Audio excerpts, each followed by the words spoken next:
Hi friends, this is Marilyn from tarotclarity.com again. I'm sorry to be bombarding your feed if you follow me with these videos today. As I was doing a video on Flornoy for another playlist, I realized that I missed doing a couple, videos comparing the Flornoy decks to other publications. So I wanted to rectify that before I forgot. And, I can forget. So I decided to do it while I was thinking of it. So I do apologize if I'm irritating you with all these videos today. Today's video belongs to the playlist of just comparison decks. I'm comparing the Jean Noblet deck created by Flornoy with the Jean Noblet deck created by Joseph Peterson. The Flornoy deck is a recreation. Is a taking the old deck, the old historic deck, and giving it new life. Redrawing it as true to the original as possible. And the Peterson deck is a facsimile deck, whereby the cards are photographed as they appear in the French National Library. And whenever there's a recreation of a deck, I like to have both versions. I like to have the facsimile deck, and I like to have a recreation of it as well for different reasons. I've mentioned in other videos, sometimes, when I do remote readings, which is usually my situation, I think that the recreation decks tend to photograph a little bit better than the facsimile decks. Both decks come in a tuck box with a little bit of information about them on the sides. They both come with a little bit of information in general. The Flornoy, at least the copy I have, is, the booklet is in English, and it just has a card, showing the edition. And the Peterson deck has, rather than a booklet, it's got a few cards, a few explanatory cards, plus 7 additional cards that he recreated, even though this is a facsimile deck, a few cards that he recreated due to anomalies in the original deck. Now, the cards that I chose to use were the cards as they appear in the French National Library. I figure if you're doing a facsimile deck, you might as well leave it, original. But I will show you the adjustments that he made. For no particular reason, sometimes the Fool is represented in the front of a deck, sometimes in the back. He really isn't a trump card. He's an additional card, right? There's only 21 trumps. And the Fool, or the Madman, more accurately called, is a floater. He floats in and out of a tarot deck, So there's really no proper place to put him. But sometimes I just put him in the front. So here we have the deck in the Peterson as it appears in the French National Library. And then as recreated by Flornoy or Flornoy. I'll say his name Flornoy because no matter how hard I try, my French pronunciation will never be very good. I think, just a tad. I think that the Flornoy is just a tad bigger than the Peterson. And the Flornoy has a cream background, whereas the facsimile deck is actually white, which is interesting. There seem to be a few color changes or adjustments, tweaking. There's a blue dog now instead of or whatever that thing is. But I think the main ingredients are present. Looking at the face and the beard. There's bleeding of the color of the skin into the beard. That's a big hand. Flornoy kept the big hand, but he, cleaned up the beard to separate it from the flesh tone of this particular individual. Now, here is the Noblet, or the Noblet as it appears in the French National Library. But we'll notice that he's missing several fingers, and the instrument in his hand, which some people say maybe is a penis. Other people say it's like some type of wand or tool, is missing. And so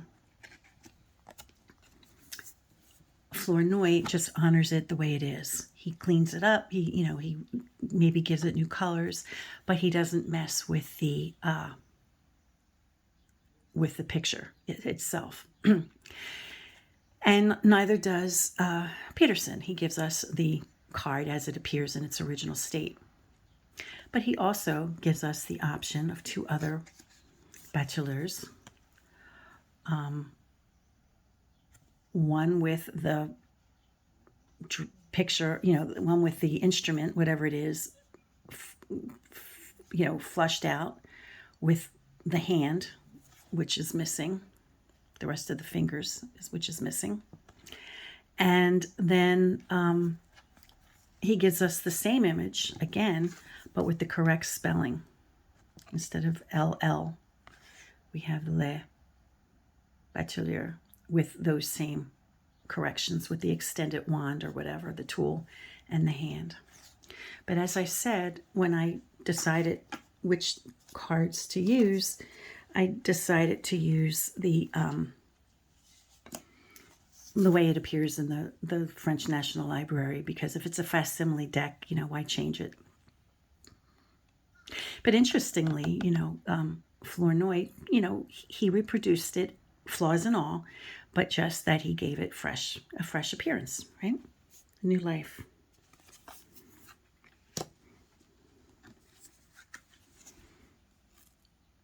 Okay, here we have the female Pope.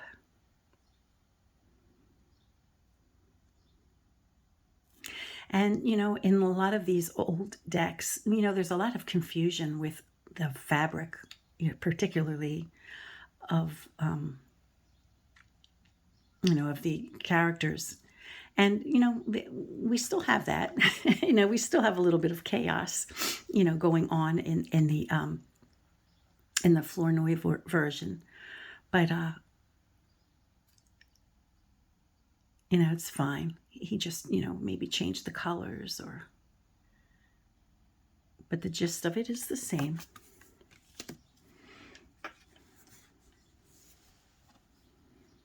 The Empress. So where the image of the eagle has faded, Flornoy makes it a bit more prominent. I love her attitude. She's like, the GPS machine when it says recalculating, right? That's what she looks like to me. Like, recalculate your life. You made a mistake. But although this isn't judgment, but this isn't justice. This is the Empress. But she still has that look like, are you really coming to me with this? Something I've mentioned in other videos that I've done, when the whether, an image is reversed or not. Whenever you see a person of nobility, they would properly be holding their wand, or their scepter, in the right hand. I mean, if you look at paintings done of nobility, or even photographs of Queen Elizabeth or any king or queen that, has a photograph of them holding their scepter, it's in their right hand. As this is the only copy of the Noblet that exists, and it's in the French National Library, this is how it exists. So we don't know if this was based on another image, and drawn as carved into the woodblock the way it appeared in the other image, because then when you printed it, of course, it would be in reverse. So who knows? I hope that made sense. The Emperor, again, he would really be holding his scepter in his right hand, and here he is holding it in his left. And so often when we see the Tarot of Marseille and other decks, the emperor is facing in the opposite direction. So there might have been efforts to correct that, in some decks. And the same probably could be said with the Pope, holding his staff, probably, I'm guessing, in the right hand, normally.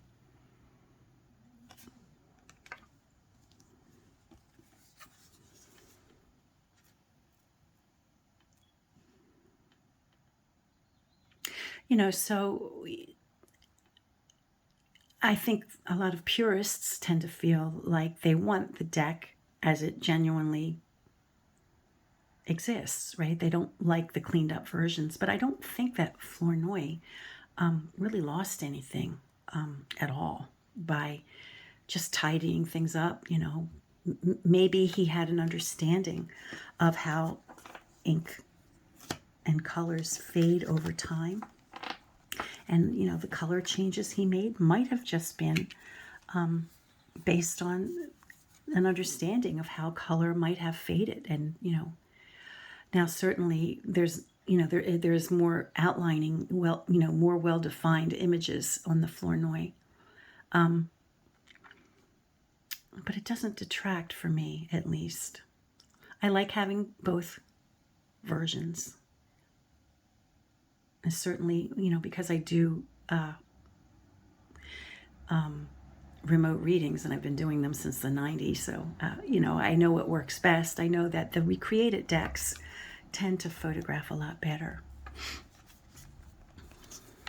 for purposes of sending a copy to a person, a client.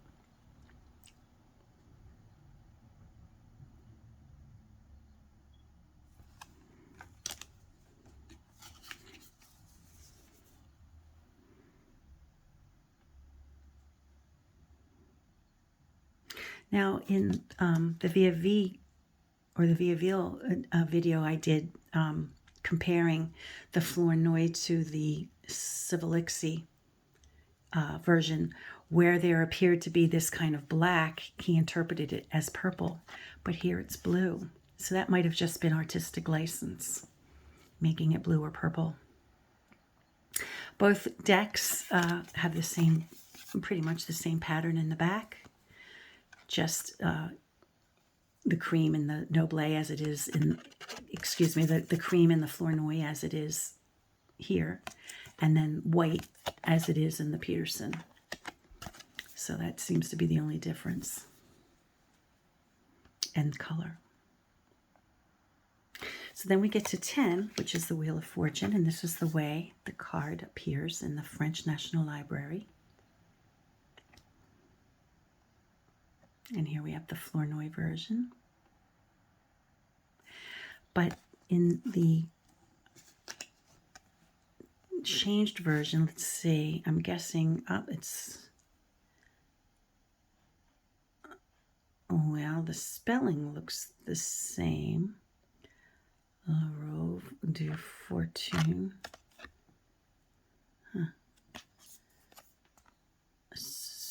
So I'm not sure what the change is. Let me see what it says. Corrected spelling. It says that that was a corrected spelling. So let's look again. La Rove de. This is an E, not an F. So the original, the way it exists, they have a spelling error. So it does go to show that there were mistakes made. Not every card, even though this is a facsimile, it doesn't mean that the original was correct. I mean, they could have made a mistake. Like Fortune is obviously not spelt with an E. It's spelt with an F, right? So it's clear that mistakes were made.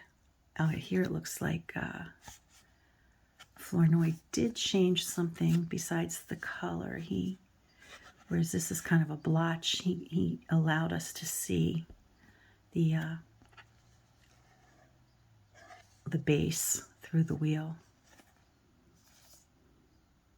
So we know that, mistakes were made.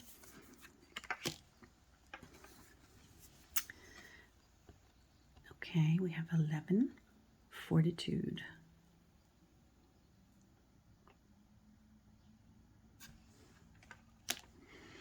The Hanged Man, who is appearing in his natural condition, upside down.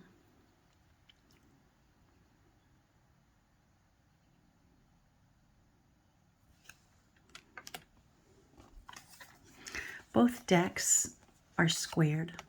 They honor the squared. And they're both, pretty much the same size, which I presume is the authentic size of the existing deck. Here for Flornoy rather, appears to have filled in the ground, whereas the way it really exists is not that way.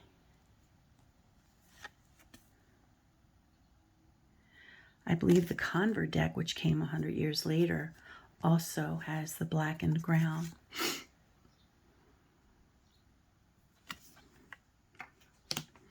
Okay, we have Temperance, which is another card where there is a mistake that Peterson corrected. Let's see.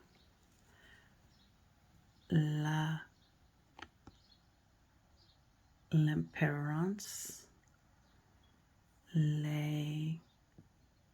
It looks like the spelling is the same. If they're both, right. So the spelling is incorrect. So Peterson offered us another card exactly like the original, but with the corrected spelling. But again, if it's a facsimile deck, why mess with it? I'm leaving it, the way it is. L'Emperance, yeah. Again, you can clearly see the mistake was made, right? So if mistakes could be made in the lettering, they could be made in, numbers. They could be made in whether or not the person of noble position is holding their scepter in the wrong hand. Those kinds of mistakes could have been made. They weren't infallible. They were card makers, right? They weren't thinking about divinatory purposes or, the implications of, interpreting cards with presented in a certain way. They were mass producing cards so that people could play, right? So, before I get too much further, I do want to comment that the Noblet, the Flornoy, is a bit more chunky. It's a bit thicker, than the Richardson. So the paper is a heavier cardstock. The Richardson is a bit more flexible. Yeah, I wouldn't do that much with this one. Okay, so here we are on the Devil.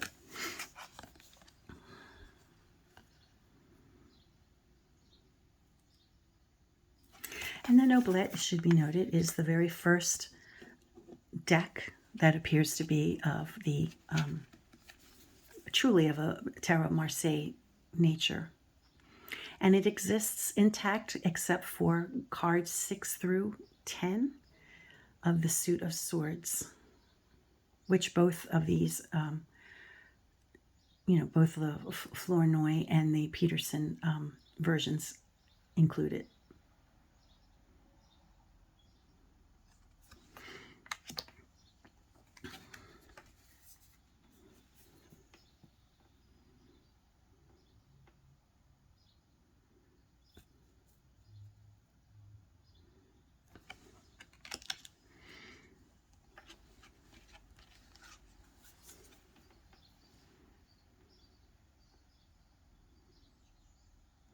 So the reds in this facsimile version are a little more rusty. And there's a bit of confusion with the crayfish or the lobster, whatever that thing is, in the facsimile, but it's a little easier to see. It's still a bit of an abstraction.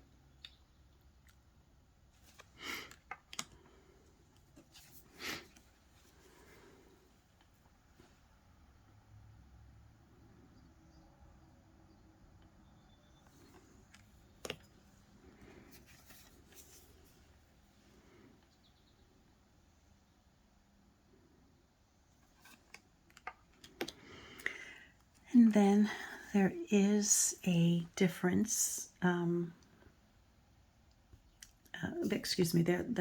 Peterson did include an additional world card, I think because he felt like he needed to adjust the proportion of the head on the body.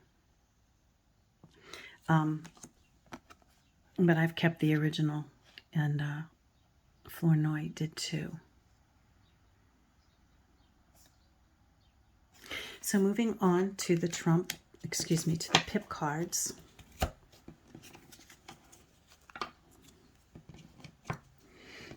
And I only have them in this, in this particular suit order, not for any reason other than just what I did.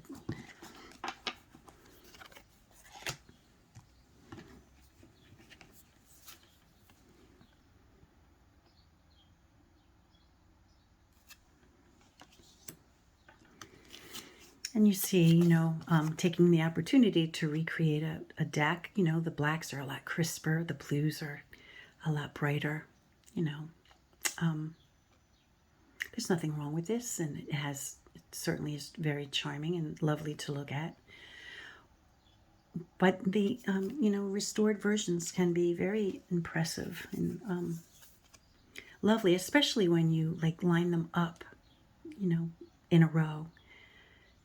The suit of swords in particular really takes on a life of its own. It's just incredibly beautiful, especially when the blacks are really black. So I don't know. I mean, I think you might agree with me that I don't think Flornoy loses anything, this guy, in recreating the deck, making it crisper and cleaner. I think he definitely held on to the things that make it charming. Like, he didn't attempt to correct or, reinvent what was going on here. He left it as it appeared here. He just made it blue.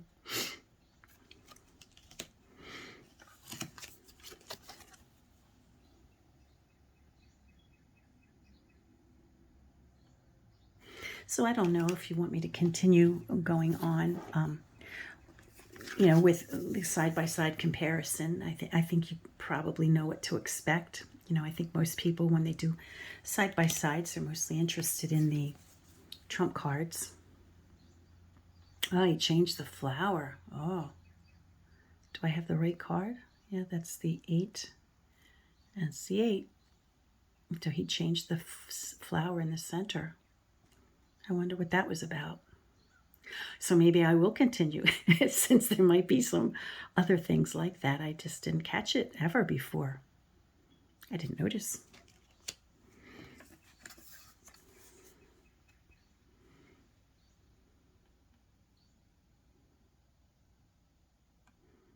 Let's see. Yeah, he seemed to have changed the direction, the slant there. You see that? And on the other side as well, which is interesting.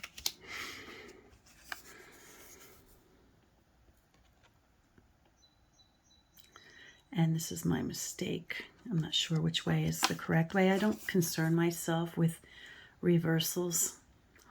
I tend to keep everything upright, but then, sometimes cards do get mixed up. They get inverted.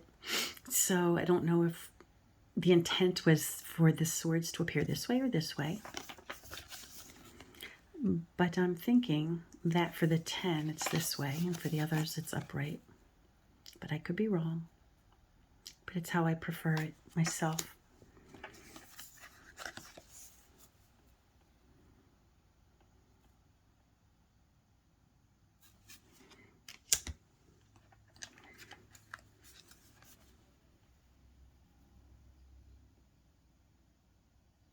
So the images of the people are more present, I think, in the Flornoy, It's a little more fragmented. It's more delicate. But here, this guy's really here. The Knight of Swords, he's fully present, as is the Queen.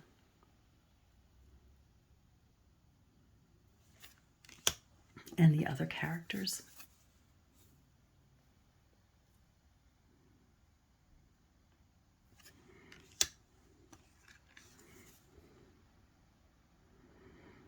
So appears to be a very dark color for the baton. In the original facsimile deck, we have a green.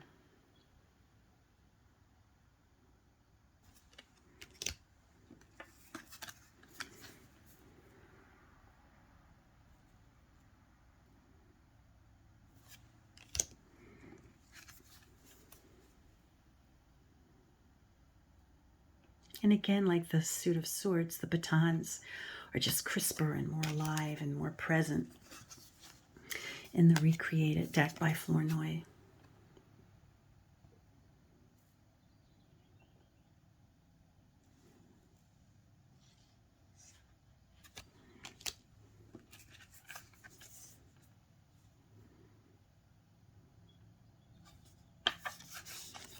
So I'm not really sure which way is the proper way.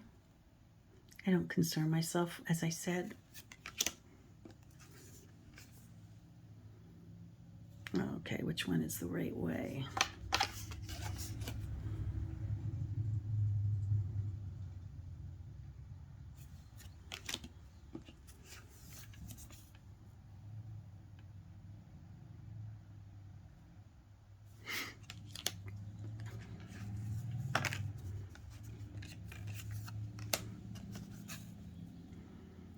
But you know, if you can imagine, you know, using these cards as they were intended as a game, right? You know, how wonderful, how elegant it would have been to be holding these cards in your hand. Oh, it's so pretty.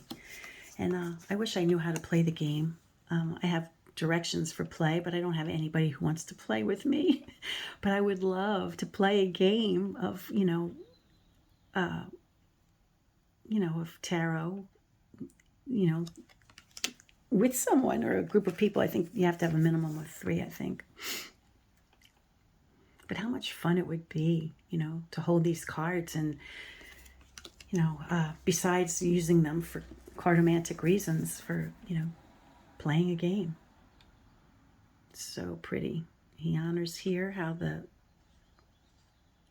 character breaks the border.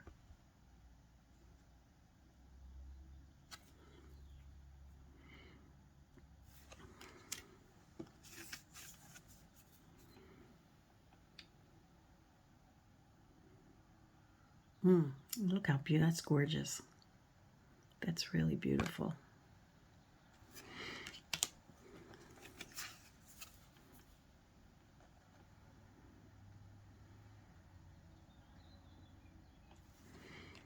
Again, you know, in both decks,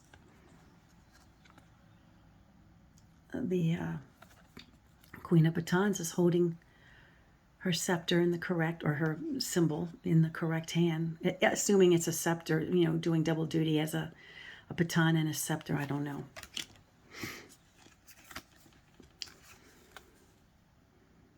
But it would appear that they're in the correct hand.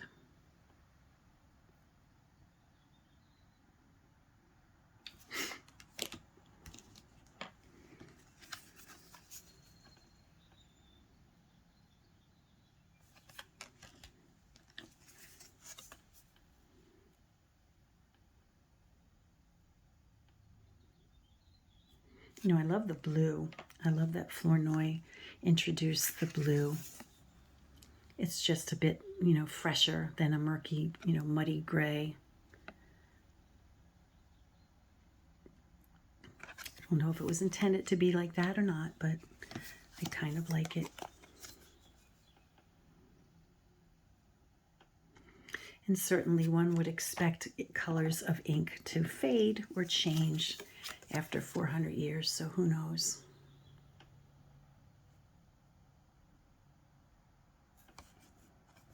So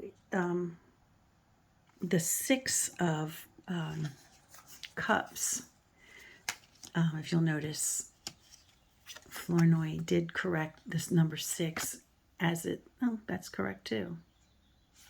But on the other side, it appears as a 4. So on this side, it's correct. It's a 6. It's a 6, but when you check it this way, it's a 4.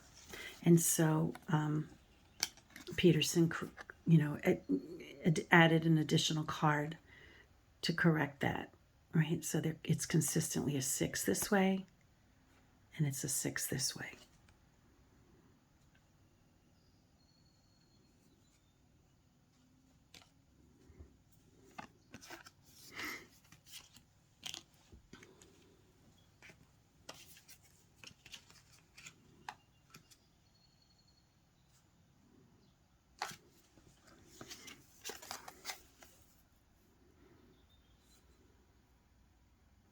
So again, we're reminded that mistakes are made.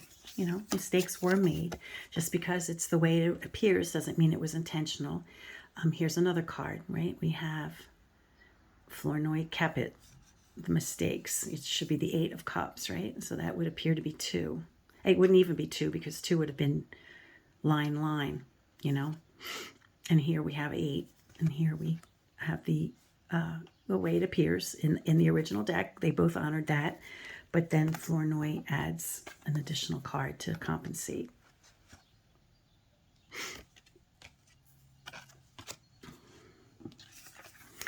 And those are the extent of the additional cards that Peterson included. It seems as though Flornoy just honored the mistakes in the original deck. He didn't correct, you know, numbers. He didn't correct spellings. He just adjusted, you know, color, fine-tuned the images a bit. And so did Peterson, you know. Oh, no, excuse me. Peterson didn't do that. He, you know, honored the originals, and he just kept true to it. He just gave us additional cards that would clarify mistakes or what he perceived to be errors, which probably were.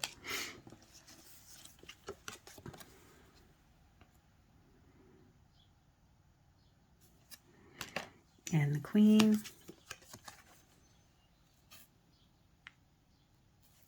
And the King. And we're down to our last suit of coins. So if you hang out with me just a little bit longer, we'll just finish the video with the suit of coin. Or denier. Or denier.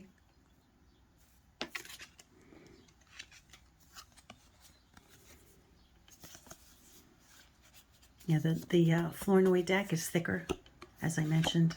This is a bit more flexible.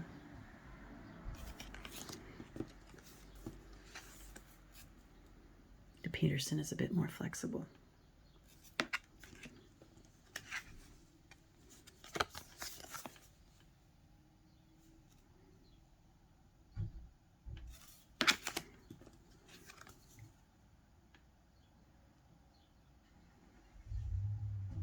Ah, I have it.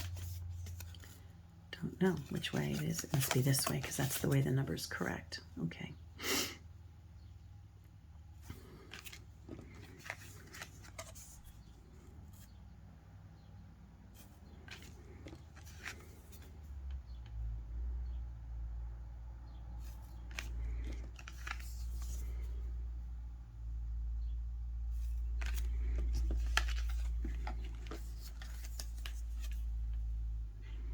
My surface is starting to get a little crowded with cards falling all over the place.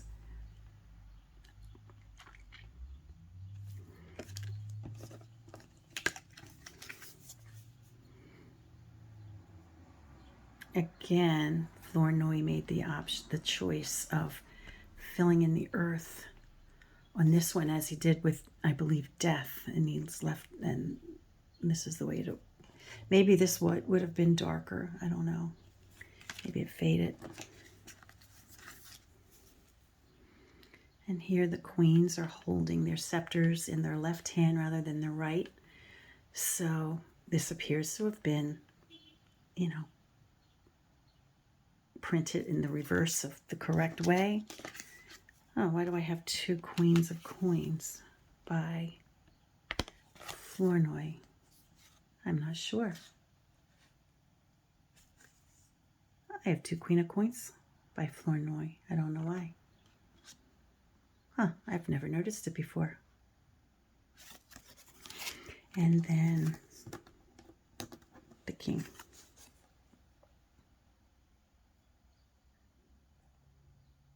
So there we have it, friends. I hope this has been fun for you.